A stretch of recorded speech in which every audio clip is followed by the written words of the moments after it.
Well, 60 years ago on Saturday, the U.S. Supreme Court issued a ruling that banned racial segregation in schools.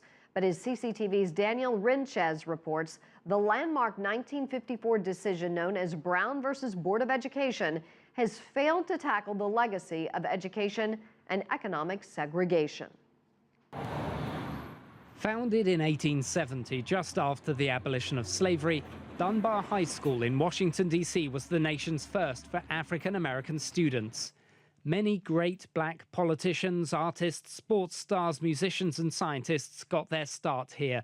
1952 graduate Ronald Crockett remembers the hard work. And the teachers expected you to do well. They made that known.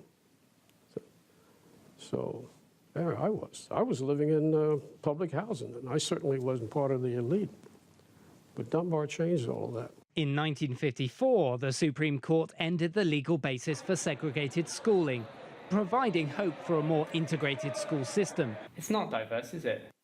And today at Dunbar, it's not diverse, but it would be nice to see like other faces and like other cultures and like around me, so I can learn more about them.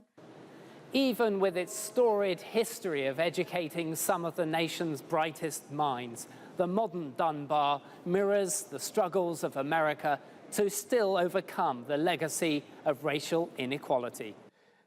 I think that some of the idea was that the races would come together. I think that that would have been a wonderful thing, but over and above that was the sharing equally of the resources. That is the key. Dunbar's academic standards slipped as affluent families, white and black, retreated from cities to suburban enclaves where schools were better funded. No, I don't think that we have come far enough, and I do believe that there are still things that can happen, especially with the academics.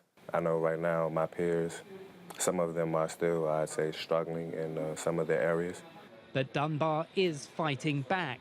This year, it's opened a state-of-the-art school building, hoping to attract back some of the more affluent and activist parents attracted to urban living.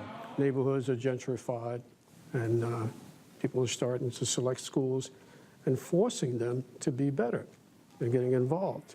But here in Washington and nationwide, the disparities in academic achievement between black and white remain stark, posing a continuing challenge to achieving the promise of the Supreme Court's 60-year-old ruling. Daniel Ryntjes, CCTV at Dunbar High School in Washington.